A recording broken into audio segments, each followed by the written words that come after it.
So let's see now how conditionals are implemented in Python, or in other words, how to do if, else, elif statements. So on the left, I first assign -10 to the variable x. I first bind the variable name x to the object -10. And then I do a test. So let's see what happens when I do this.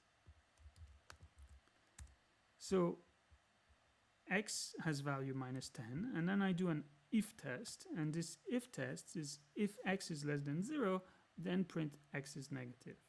So clearly this will apply because x is less than 0. So x is negative should be printed. Okay, and that's what happens.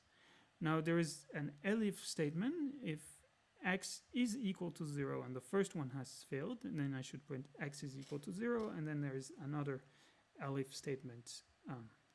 If x is greater than 0 and everything else has failed, then I should print x is positive.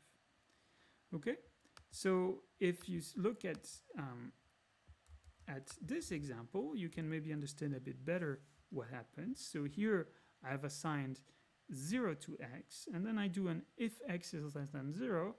Well, that will not be true in this case. So this statement here, x is negative, is skipped. Instead, what is executed is this one, else if x is equal 0. Now this is true, so I should execute this statement here, print x is equal to 0. And this is indeed what will happen at the bottom. This is what the interpreter did.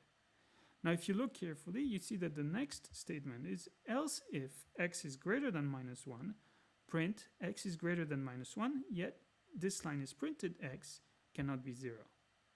If this line is printed, x cannot be 0. And indeed, that's the statement here, because that's what we want to print, because this will only be printed if all the previous statements have failed. All the previous tests, have failed. And in this case where x is equal to 0, this test has succeeded. So this is executed. So this part here is skipped, or actually even this test here is skipped forever. Okay? So you can see how indentation helps us understand really what's going on, and helps Python understand what's going on as well. Okay, now finally another example here on the left. I copy it, so I assign -0.5 to x. I use a float, and then I do all this series of tests. So if x is greater than 0, that's not true. Else if x is equal to 0, that's not true. Else if x is equal to -1, still not true. Else if x is less than -1, still not true. And I finish with an else, which really catches all the remaining cases.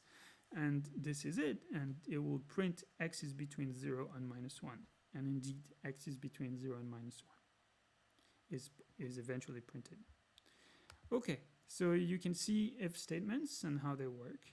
And together with strings, they can already allow you to do some relatively complicated programs. For instance, your homework on Roman numerals. So good luck with that homework, and don't forget you get support on the forums if you would like.